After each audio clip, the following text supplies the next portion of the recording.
Two.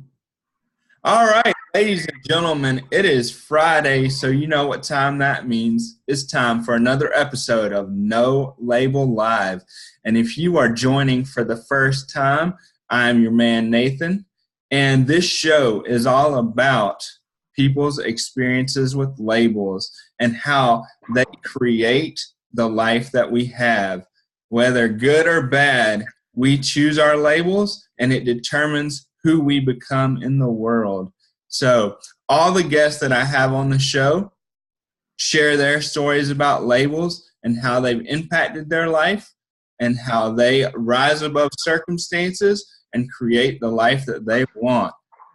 Today's guest is very, very special. So this young gentleman was the first dude who worked with me when I stepped into the realm of, at that point, being the Muscle Motivator. And I'm just going to dive right in and let him share what he wants to. So this gentleman's name is Ben Pike. And so, Ben, why don't you tell the people how we first got connected? All right. So, I have friends and family that are big into weightlifting, and they showed me a Facebook video of Nathan lifting a 250 pound deadlift, and that just inspired me to improve myself.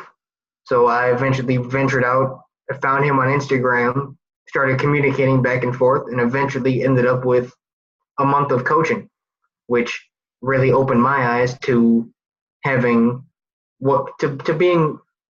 having cerebral palsy and knowing what it's like to be able to lift heavy. Because for the longest time, I was told that I was never going to be able to lift heavy weight. And now I'm lifting heavier weight than I ever thought imaginable. Yeah, man. I remember the first time we had a conversation and you're like, we were talking about bench press, and I'm thinking the best way to do it is to actually see it done. So I go and I get my dad to make a video when we're in the gym. I send it to you, and you're like, oh yeah, I surpassed the goal that we set within 2 days.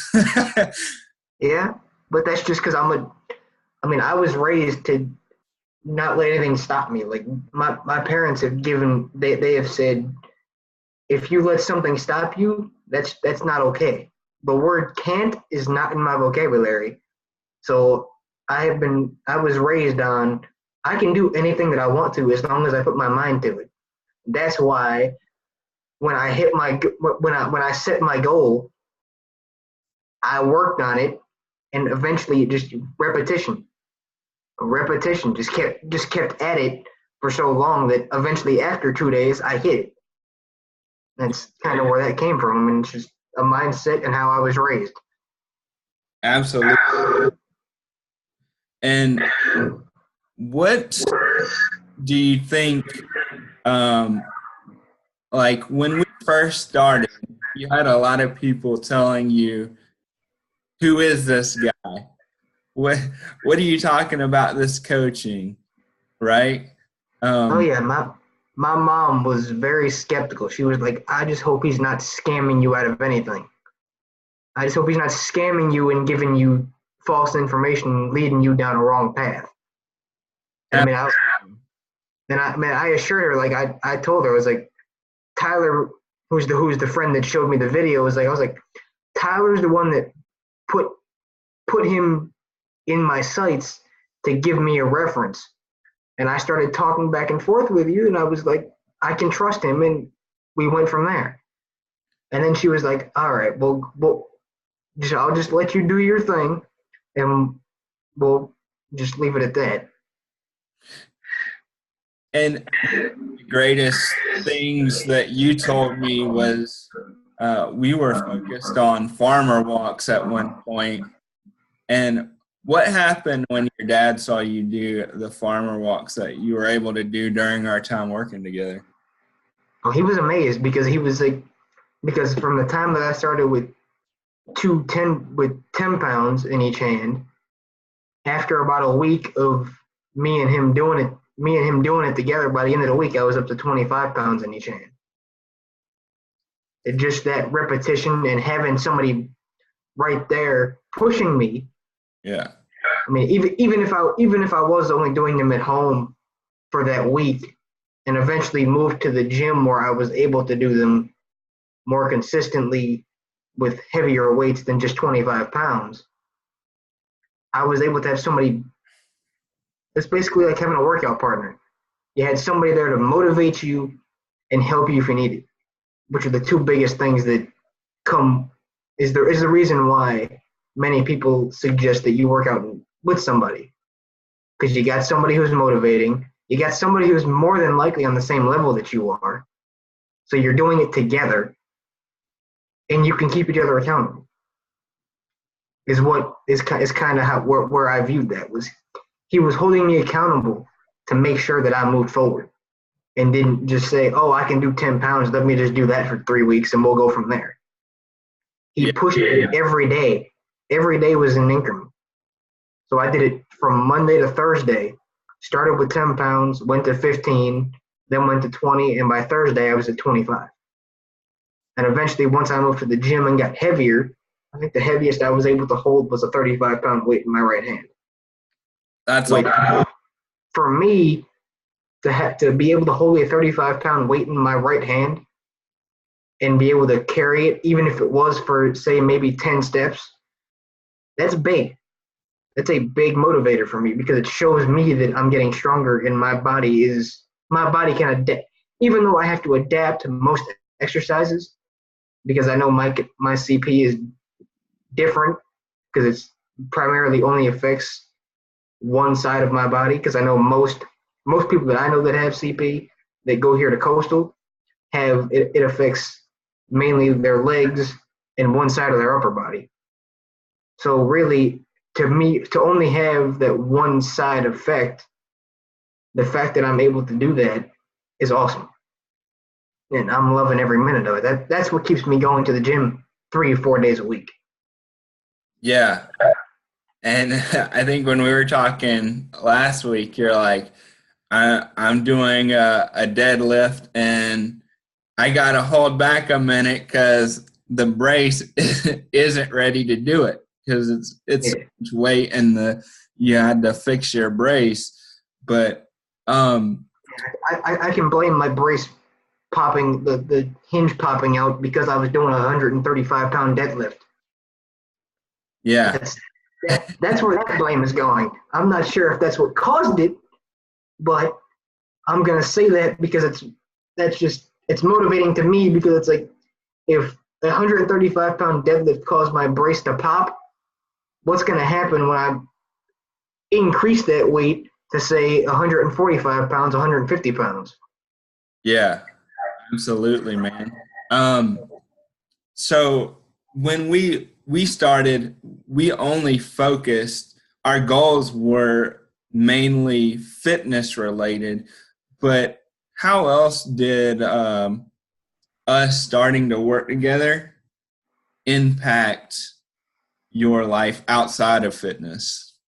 Oh, it improved my confidence 1,000% because I felt even though I was hitting my fitness goals on a consistent basis, I was more confident in anything I did because I knew that even though I could always attribute it back to my fitness goals, the confidence that I was gaining from the fitness goals that I was reaching, I was using in my everyday life. Mm, Like I was more confident in the way that I carried myself like that. I wasn't slumped. I was never, not that I'm ever a grumpy person anyway, but I noticed that my attitudes towards other people, especially early in the morning, was a little bit better because I'm not a morning person whatsoever. Don't don't get me around early. That's why I don't like having an 8 a.m. class. Don't get me around people at 8 a.m. in the morning. I am not ready mentally. yeah, So but that's amazing to see that you felt your confidence grow like it has. And so if there's somebody who's sitting here watching this conversation and they are feeling kind of stuck or limited by a label that's been placed on them by someone else, what kind of advice would you have for them? Tune it out. Just tune it out. Don't no nobody can tell you what you can and cannot be. Like we were talking. I mean, I'm gonna refer back to my one of my classes here. We're talking about female athletes and how they're looked down upon. They're not broadcasted enough on, say, Sports Center. Mm-hmm. They and I know a lot of female athletes here at Coastal Carolina, but it's like, and I tell them from my personal experience, don't look at it as you're not being broadcasted enough. Look at it as an opportunity to show the world that you can do that you're better than they say you are. Don't let a label define you because of what other people's opinions are. I learned from a young age, because I used to get looked at funny because of my brace and because of my hand. Having CP was like, they were like, what is wrong with you? And I would explain to them my story, but it would be, they would still look at me funny, and I would just brush it off. Like, I don't care. Your opinion means nothing to me based off my looks. Now, if you have other opinions that matter to me, so be it. But your opinions based on me as a person, no, just leave it at the door, and we'll tackle it another time. Don't let anybody define you without knowing you. That's just, I mean, that's the way I was raised. I'm not going to let somebody define me based off them just taking one look at me and saying, oh, he's different, I don't want to talk to him. So just brush it. If somebody says something to you without knowing your story, that's everybody, whether they're able-bodied, whether they've got a certain type of disability, everybody has a story. Put your story out there so that way nobody else can label you for anything. Man, I like the way that you frame that, that you are in charge of the narrative you're creating with your life, even when it comes to how it's communicated to other people. Nobody's in charge of your life but you.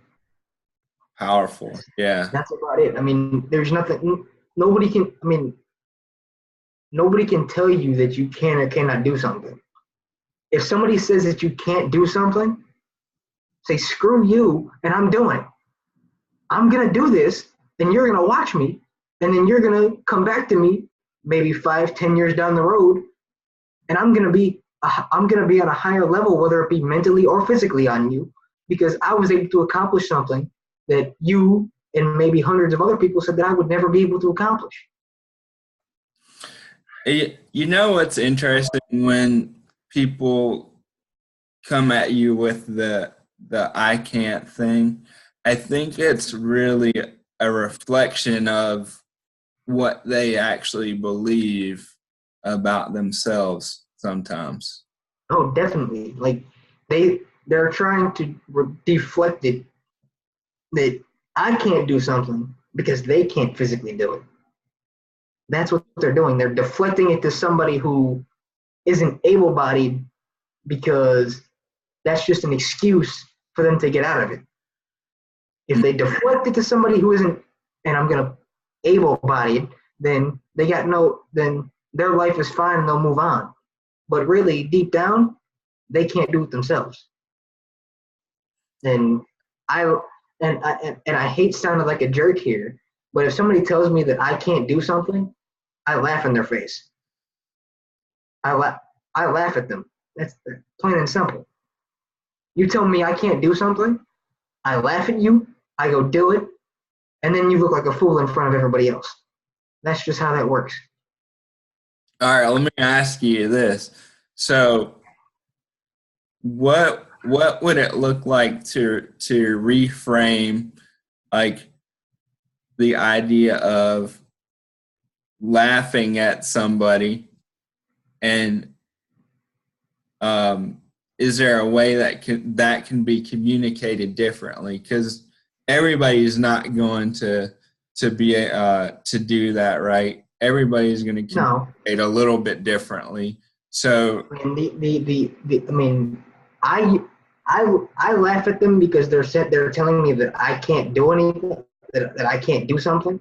But the mhm, easiest way to do that without without causing any other drama outside of that is mhm, just to go do what they said you can't do.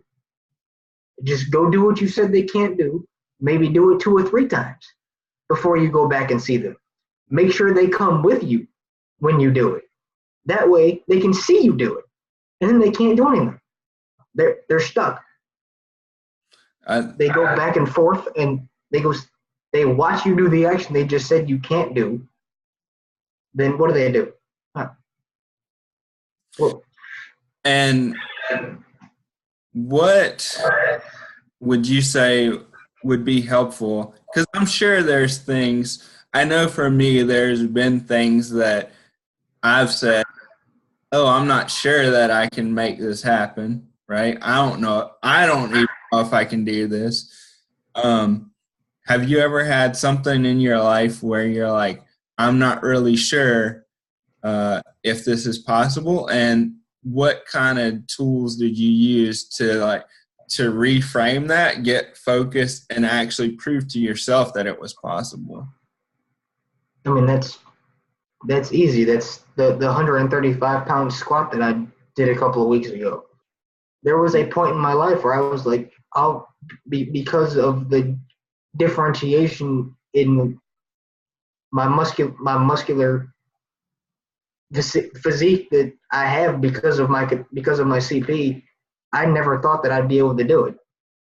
It wasn't until I had one of the guys that works in the gym come to me and say, and this is what's awesome about the guys that work in the gym. They're like, you can do it as long as you put your mind to it.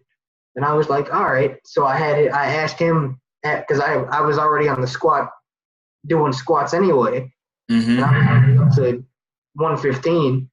So I said, do you mind helping me? Do you mind what's the word for it? Spotting. Spotting spotting me on the 145 or 135 squat, and he was like, yeah, I don't mind. And I did 3 of them and was done. Just having that positive vibe before I completed the action behind it was what I needed. I needed that boost of confidence from the guy that worked there, the guy that spotted me, to give me to give me that extra kick and drive to complete the action. Yeah. Even if we do things, we take action on our own.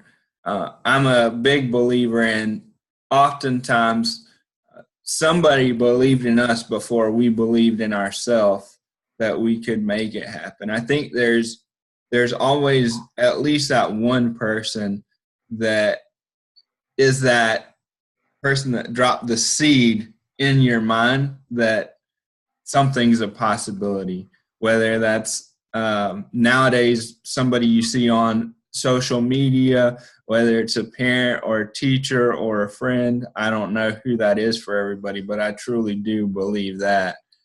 Oh, 100%. I mean, everybody's got somebody that holds them. I mean, and this is probably the wrong term, but they hold them accountable for anything they do, whether it be fitness related or just everyday life. Somebody's always holding you accountable for something.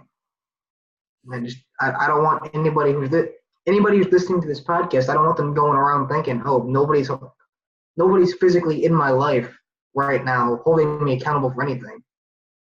Somebody somewhere, whether you've met them in the past or you will meet them in the future, is holding you accountable for something. Mm, There's not ever a point in your life where you're not being held accountable for your actions. yeah. You yourself, or like you said, that person that's a friend or family member, whoever it may be, absolutely, is at the end of the day, that accountability, I think, leads to personal responsibility for whatever you take action in. So I've got a couple more questions. All right. What's got you really excited and fired up about your life at the moment? My life at the moment is me enjoying the new job that I just started 2 weeks ago. Mm. At the moment, I started working at a Chick-fil-A here in Myrtle Beach, and I'm loving it. I'm loving every minute of it. There's no all of my coworkers have somewhat they've brought me under their wing. They're teaching me everything that I need to know, and the best of all is they're accepting. They understand that some tasks might take me a few minutes extra to complete because I'm only having to do stuff primarily with one side of my body. That's powerful. And I love them every minute of it. I'm proud to say that I'm a member of the staff there. There's not any shakeups between me and my boss, which I love. I mean, I've only been there 2 weeks. I haven't had enough time to get under somebody's skin yet, but I mean, it's just an all around enjoyable process. And is this your first job? No, this is my all around overall. This is the fourth job I've had in 2 years. Okay. But me being a student, because I've only primarily worked. I started working at Bojangles in 2017 for 2 months, and then I went to Sam's in the summer of 2017. Worked there until I started here at Coastal, and then went home last summer and worked at a YMCA, and then I got a job here on campus with intramural sports, and now I got the Chick-fil-A job. So what would you say to anybody with a disability who's looking for a job and they're finding a rough time trying to get their foot in the door? Honestly, just make sure your resume is up to date. I mean, if you have a well-rounded resume and can get somebody to call you back, because believe me, it's harder than it may seem to get an employer to call you back just based off your job application. Yeah. I mean, if they take one look at your resume, then and you've got all their criteria, because every employer has a set of criteria for them choosing applicants and then hiring people. For me, this Chick-fil-A job was especially my circumstance was different because they usually do typically 3 interviews, but I only went through 2 because the first initial interview that I did, the guy that I interviewed with was so impressed that he told because there's 2 general managers. Mm-hmm. He said he was so impressed with my interview that he just told the other general manager that you don't need to meet him. We'll just put him to the owner. And 2 days later, I was interviewing with the owner, and a week later, I started. So, what made the different interview process, do you think? I mean, just me being. I mean, I answered all the questions. I gave complete answers to each question, because if you don't give a complete answer, they're going to be like, he or she's not capable of completing a task if you can't give a complete answer. Because I've had people that have come back to me that don't necessarily have disabilities, but they have come back to me and said that, oh, I didn't get a call back from them. And I asked them why. And usually it's because I didn't give a complete answer on some of those questions. Well, there's your answer at why you didn't get a call back. You left them with an incomplete answer, so they're going to leave you with an incomplete process. Huh. That's some good insight right there. I mean, go ahead. What did you do to like get in the right mindset before you interviewed? I mean, I'm going in as confident as I can be. I mean, the last thing that, I mean, and the coolest, and honestly, I think the thing that set me apart was not only my confidence, but because I have the drive and the willpower to work as hard as I can. The last question the last question I was asked the initial interview is what is one sentence that best describes you? And my answer was I'll be the hardest working person you will have ever met. Mm. And I think that really showed him that just because I have a disability doesn't mean that I'm not going to be able to do what you need me to do. Okay. Yeah, that's an amazing insight about the interview process for sure. And I know people are going to gain some great tips right there, just in what you just talked about. So, And the other thing is just to be yourself. Don't go in there and try to act like somebody you're not. Be yourself. Don't be all uptight. Be relaxed. Be yourself. Present who you are in the best way possible, and answer their questions completely. oh man, that's great, great insight for sure. So that's where you are right now. What do you want to create for your future as you look down the road? What do you like if I'm talking to you 5 years from now, where do you Five. be? 5 years from now, I'm hoping to be. I mean, if not to say that I'm in a. Because my goal is to become a sport nutritionist. So 5 years from now, I'm hoping to probably at least be somewhat in the field of sport nutrition somewhere, whether that be as a dietitian, working in a clinical setting, or with an actual sports team. Now, granted, I am looking to having to change my route to achieving my dreams, but I'm not giving up on my dreams because going to get a master's in nutrition has been deemed a little bit more difficult than I thought it would be because of some of the classes that are required to get into nutrition. Gotcha. So my goal at the moment is to become an athletic trainer with an emphasis in nutrition.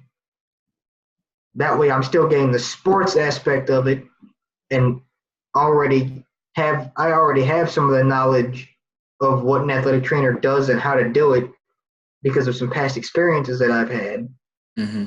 Plus, I have a passion for nutrition, so that wouldn't go away. I would still have that aspect of it, and therefore I would have athletes living not only to care for their injuries and help them prevent them in an aspect of just the injury itself, but also different types of their nutrition habits to help prevent injuries as well.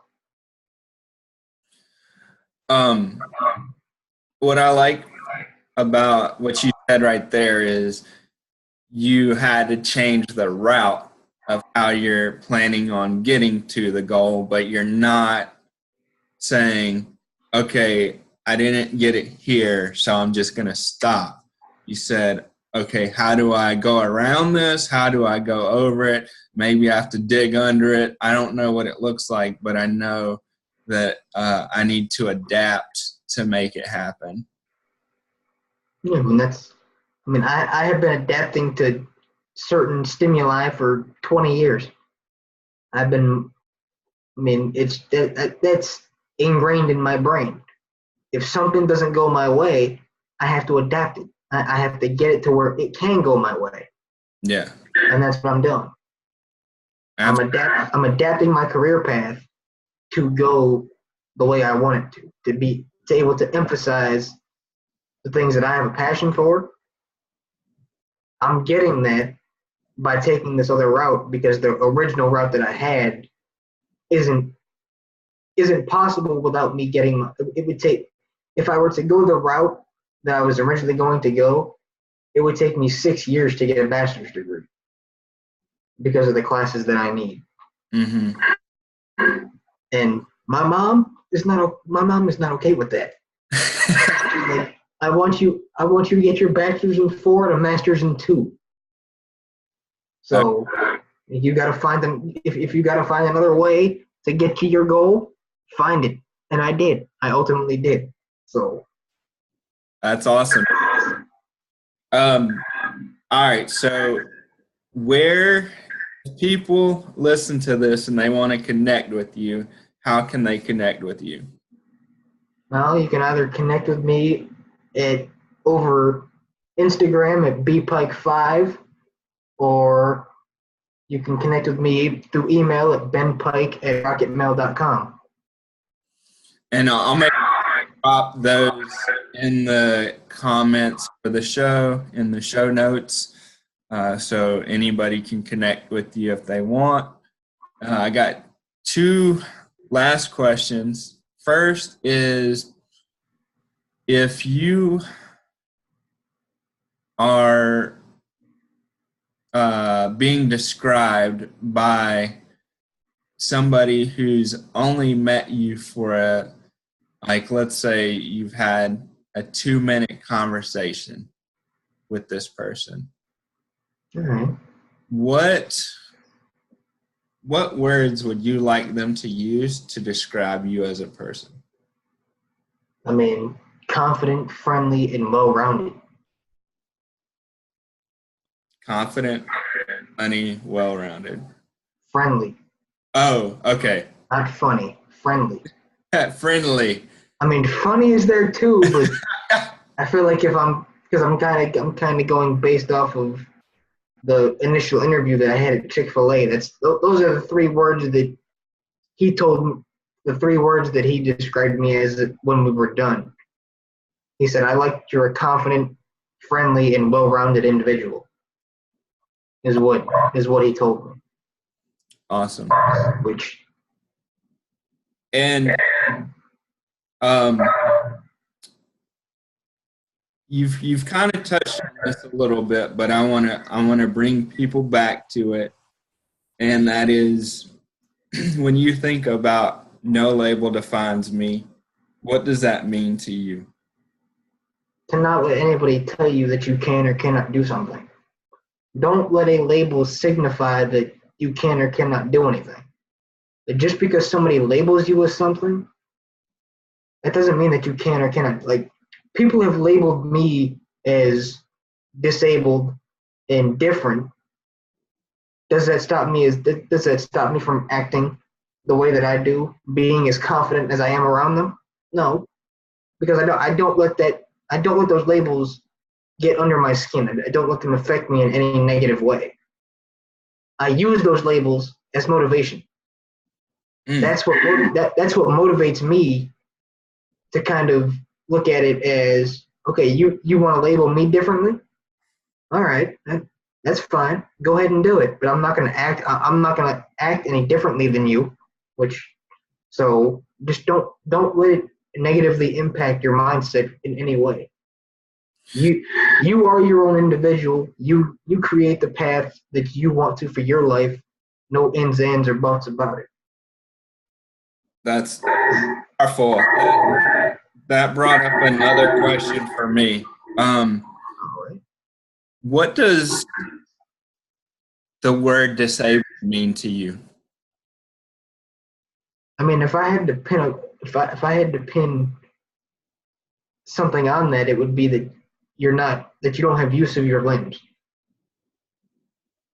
That you have your limbs, but you can't really use them. Okay. Me, I can use all of my limbs. all four of my limbs work.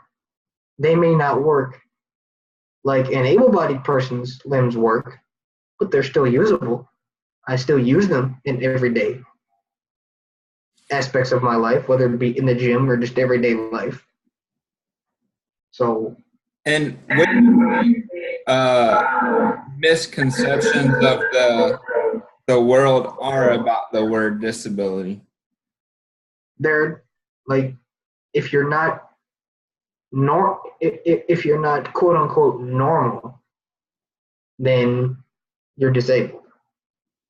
That's if you're not able-bodied, then you're not the normal the normal human, and you're deemed either unfit to society, mentally unstable, or just all around disabled.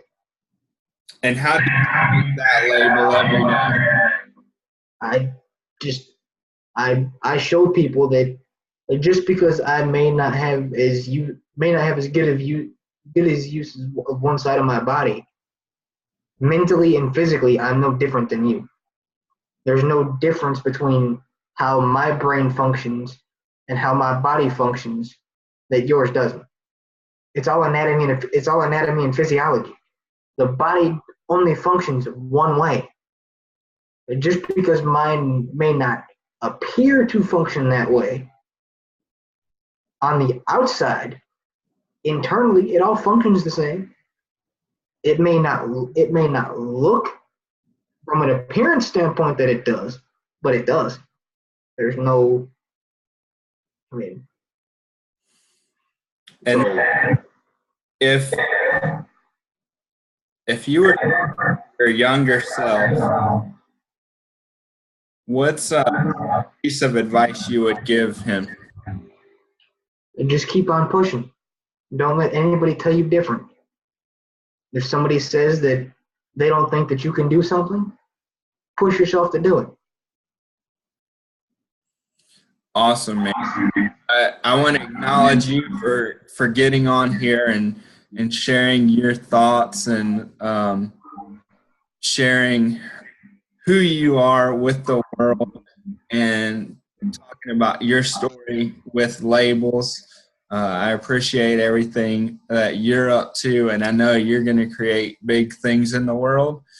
And if you guys enjoyed this show, make sure that you share it, you leave a review, you connect with Ben, and remember that no label should ever define you. Your label should always empower you, and that if you're up to anything big, you have to be patient, you must be diligent, and you must never quit.